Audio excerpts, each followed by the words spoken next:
It is absurd and slightly contemptuous, arrogant, and I can't think what other words would be appropriate for me, for anybody, to criticise John Cleese. John Cleese is simply spectacular.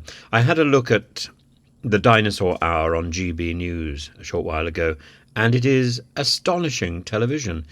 It's insightful, it's surprisingly charming. That was the thing that I hadn't realised, and I've looked at one or two other people's reviews, and nobody's mentioned it.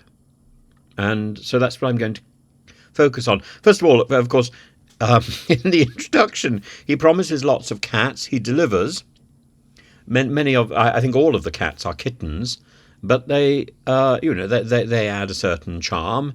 And I very much remember when my cats were kittens, when they were still alive, and so it was slightly sort of whimsical and nostalgic. And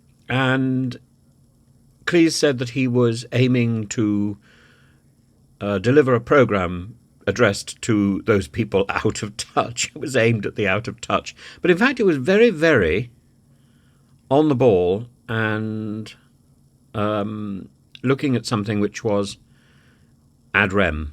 It was about the press, particularly the newspaper press, and about broadcasting as well. But it focused very much on the printed page and the way in which there really wasn't a lot of trust in the newspaper industry in the UK, and there isn't a lot of regulation that works.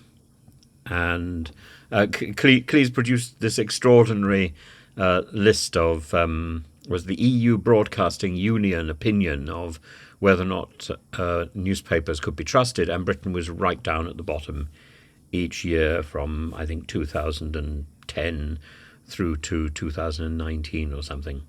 Why is trust so low in British media? Because there really isn't regulation, and because even now, after all the sort of chaos of the phone hacking and Hacked Off, and there was a Hacked Off representative there in the second part of the programme, there was even a hacker called Dano, I think, who had come over from the dark side, but who had started. Cleese had got to know him because he'd actually hacked Cleese himself, a private investigator, and there was also a rather brilliant moment where there was a clip played from Parliament with Matt Hancock being questioned by a lawyer who said, "Well, look, these words were drafted to mislead." How brilliant was that? Not only is that now, I think, routine, but the words which are drafted to mislead are also passed off as slogans which politicians are now required to deliver. And I've spoken to a few current politicians who keep opining, I think, who keep complaining to me that there are particular lines that they have to use and particular expressions that they are told they have to use. And whether they're in cabinet or not in cabinet, it's even worse. There are particular things they are obliged to say, not just words that they must use when they reference something. But the main bulk of the programme, or the thing which had the emotional appeal in the programme, quite apart from the interjections by Schaefer. Oh God, I'm going to get his name wrong. Very, very charming maitre d', who didn't really seem to feature in the programme, but was again deeply charming in the breaks. The real heart of the programme lay in an interview that John Cleese did with a person called Danielle Hindley, who was a beautician. Cleese said, "Oh, you run a nail salon." And she explained how her life had been ruined by an undercover reporter who then printed a disparaging story about her in the press, took photographs with a hidden camera, took photographs of her son in his underwear with a hidden camera, and she pushed for an apology from the newspaper. I think it was the Mirror or the Sun. I'm not sure. I've forgotten. I don't think I was terribly interested in that detail, but she won, and more than that, she then went on, and with the help of a very kind lawyer, who she said she prayed for, and he appeared out of nowhere saying that he was a Christian and therefore wanted to help her. She won a libel case and a payout, and she said, this restores her business, but it doesn't restore the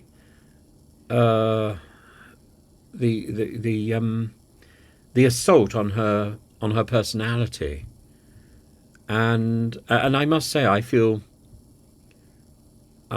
I feel a lot of sympathy for her, because I feel in many ways the same sort of thing about my brush with reality TV, and I simply feel that the government is not interested, or is too overwhelmed by the power of the newspaper barons, by the power of the reality TV producers. People with money have power, and it's got nothing to do with the quality of what they produce. And then there was Chris Tarrant turning up. Initially, at the end of the first section, he turns up playing strip poker with a table, a gaggle of nuns. You can't.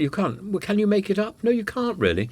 This is the sort of television that we should be having, and it's for this reason that I think GB News is potentially a good thing. Not for the Dan Wootons and all that sort of filth, but for the fact that there is independent television developing in our country. And we should not throw out the baby with the bathwater. We should salute the stuff which is good. We can find the good in everything. Even in a Nadine Dorries programme on Talk TV, we can find the good. I have. There have been moments when I've been charmed by the lady. There are certainly moments when I'm charmed by Jacob Rees-Mogg, who I think is a very good broadcaster, by the way, and Nigel Farage. Don't like Nigel Farage, but my goodness, he puts across a programme really well. And, there are many people. Don't dismiss everybody simply because you don't like the tone of a few people. And again, even Calvin Thingamy, whose name I've now forgotten, he had a lot of positive things to say. There's a... And I don't know whether I can say the same thing about the BBC at the moment. The BBC has become so monolithic and so formulaic in its approach that everything is boring. And you search for something which is of interest. I'm still a loyal follower of Have I Got News for You.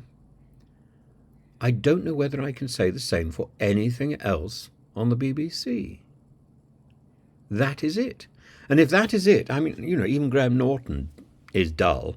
It's formulaic. It's dull. It's, what is there? What is there? But a formula which works,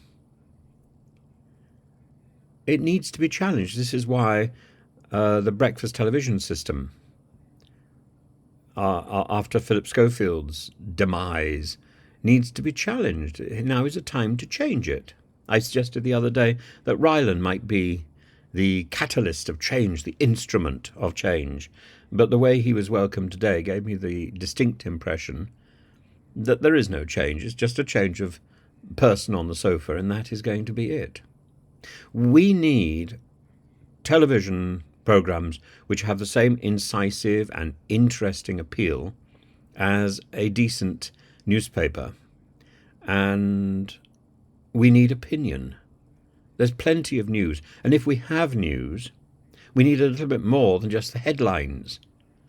This constant repetition of headlines, which we get all the time, all day on the BBC. Even if you go to BBC News, you don't get the detail. You just get headlines, headlines, headlines, and the same headlines again and again, as if it's the weather. Oh, my goodness. And the weather. I'm so bored of the weather. The weather is done really quite well, but done so often it becomes more interesting. Oh, of course, it's far more interesting than the rather dull news. We need a shake-up of our system, and I was hoping that GB News and Talk TV would be that shake-up. Instead, what seems to have happened is it's taken over by second-rate failed politicians. We can do better than that.